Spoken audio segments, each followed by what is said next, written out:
स्वागत है हमारे यूट्यूब चैनल केमिकल टेक्निकल में। दोस्तों, हमने पिछले लेक्चर्स में हमने उसमें ह्यूमैनिटेरियन सिचुएशन के बारे में, मतलब bed bulk temperature, dry bulk temperature के बारे में आपको हमने अच्छे से डेरिवेटेड कराया था। ठीक है, आपने अगर उस लेक्चर को मिस किया है तो आप उस लेक्चर को जाके ज़रूर देख लें। इस लेक्चर में आपको मटेरियल बैलेंस में टाई सब्सटेंस, टाई एलिमेंट्स के बारे में हम बता रहे हैं। ठीक है, तो आप अच्छे से इनको देख लें। ठीक है, आगे हम इसके डाई एलिमेंट्स की डेफिनेशन जो है वो उसके बारे में दिया गया है, वो आपको हम पढ़ेंगे। ठीक है, पढ़ा के बताएंगे और अच्छे से समझाएंगे। तो वीडियो को एंड तक जरूर देखें, और आपने सभी पिछले लेक्चर्स नहीं देखे हैं तो आपको प्ले लिस्ट का लिंक डिस्क्रिप्शन में मिल जाएगा, तो आप अच्छे से उनको भी देख लें, जैसे कि आपकी एग्जाम की तैयारी बहुत ही अच्छे से हो सके। ठीक है, तो यह एक एलिमेंट कंपोनेंट है, मतलब एलिमेंट जो है वो कंपोनेंट्स है।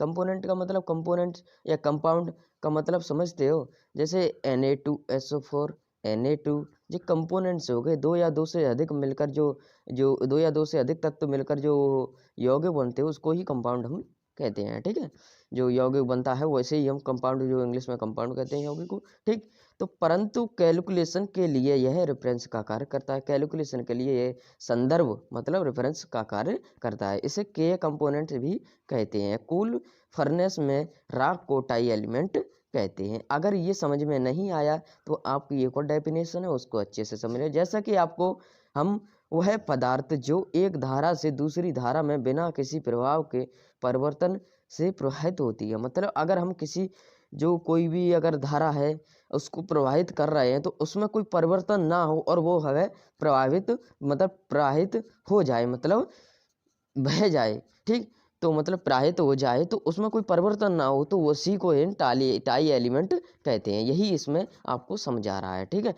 तो आप इसका आगे और देखते हैं क्या है इसका प्रोसेसिंग।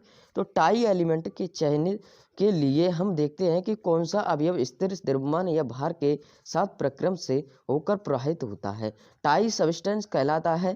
ठीक है, टाई जो पदार्थ होगा उसमें टाई एलिमेंट के बारे में पढ़ता है, जो अब इसमें टाई पदार्थ बता रहा है। टाई एलिमेंट के चयनित के लिए हम देखते हैं कौन सा अवयव स्थिर या भार के साथ प्रक्रम से प्रवाहित होकर होता है। ठीक है, मतलब जो द्रव्यमान होगा और भार होगा उसके साथ अगर प्रवाहित हो रहा है तो उसे टाई सब्सटेंस कहेंगे। ठीक है, तो उसके बाद हम देखते हैं कि कई अवयव प्रक्रम के संतृप्त में प्रवाहित होते हैं। इसे टाई एलिमेंट की चयनित की काफ़ी मात्रा संभावनाएं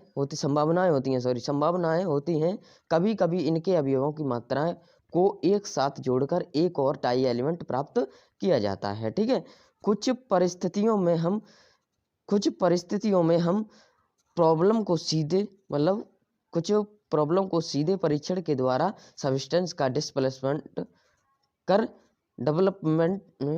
डेवलपमेंट कर सकते हैं। इसे मैनुअल टाई एलिमेंट कहते हैं। ठीक है, अब की साइकिल कैलकुलेशन क्या होता है इसमें पढ़ेंगे कि साइकिल कैलकुलेशन ऐसे प्रक्रम का जिनमें उत्पाद का एक भाग रिसाइकल या पुनः फीड के साथ रिएक्टर में भेजा जाता है। रिसाइकल का मतलब समझते हो, दोबारा वही प्रोसेसिंग दोबारा से हो। ठीक है, वो रिसाइकल होता है। ठीक, ये सामान्यतः पेट्रोलियम एंड मेलिकल केमिकल है, ये सॉरी ये गलत है यहाँ पर, केमिकल इंडस्ट्रीज में पाए जाते हैं। ठीक, कुछ ड्राई ऑप्टर में एयर की ह्यूमिडिटी पर नियंत्रण, ड्रायर से निकलने वाली नम वायु के एक भाग को रिसर्कुलेट करते हैं।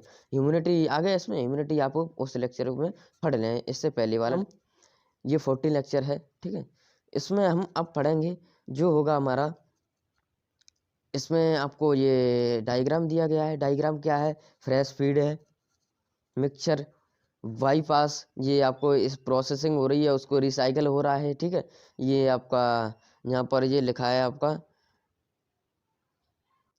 ये आपका जो है ये आपका इवापोरेटर है, ये प्रोडक्ट है, ये क्रॉस प्रोडक्ट है, ये डॉट प्रोडक्ट है। ठीक है, ये आपका वाई फास्ट लगा हुआ है। ठीक है, इसमें मिक्सी मतलब मिक्सर हो रहा है, ये प्रोसेसिंग हो रहा है, ये रिसाइकल द्वारा से हो रहा है, ये फर्सी हो रहा है। ठीक है, तो ये आपका छोटा सा डायग्राम है, इसको आप देख लें। उसके बाद आपका आता है जो रिसाइकल सर्कुलेट के लिए वर्जित वो प्रोसेस होती है वो स्टेट में मानते हैं। जो प्रोसेस हो रही है स्टेट का मतलब होता है अवस्था मानते हैं, अर्थात रिएक्टर या रिसाइकल स्टीम में मटेरियल का ना ही निर्माण होता है और ना ही क्षय होता है, मतलब हानि।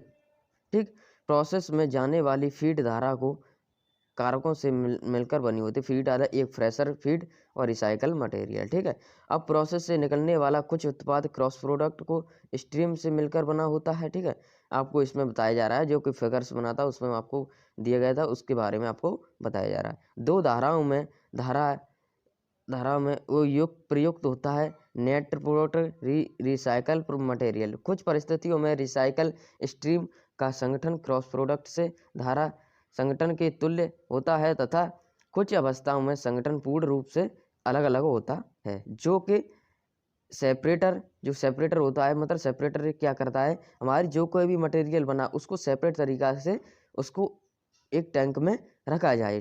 ठीक है, तो वही सेपरेटर होता है।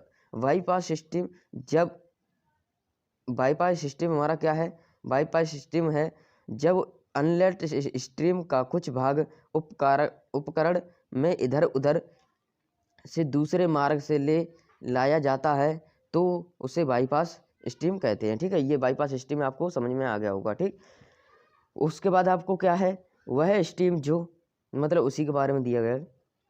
दूसरा डेफिनेशन जो वाईफाई दिया था, वाईफाई स्ट्रीम वह स्ट्रीम जो प्रोसेस की एक स्टेज को छोड़कर दूसरे स्टेज में पहुंचती है, उसे बाईपास स्ट्रीम कहते हैं। ये आसानी से याद हो जाएगा। ठीक है, तो ये आपका यही इनलेट सिस्टम बाईपास सिस्टम जो आपको बताया गया था वही आपका इसमें।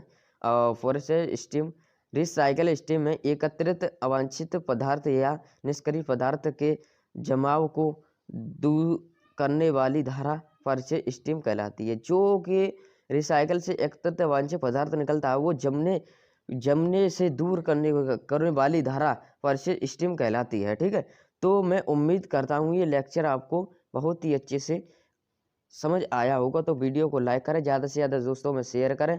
और आपने अभी तक हमारा लेक्चर्स और आपने अभी हमारे जो कि पिछले लेक्चर्स हैं उनको नहीं देखा तो आप उनको अच्छे से देख लें, जैसा कि आप अच्छे से नॉलेज गेन कर पाएँ। ठीक है, तो मिलते हैं नेक्स्ट लेक्चर में, तब तक के लिए जय हिंद, नमस्कार, वंदे मातरम।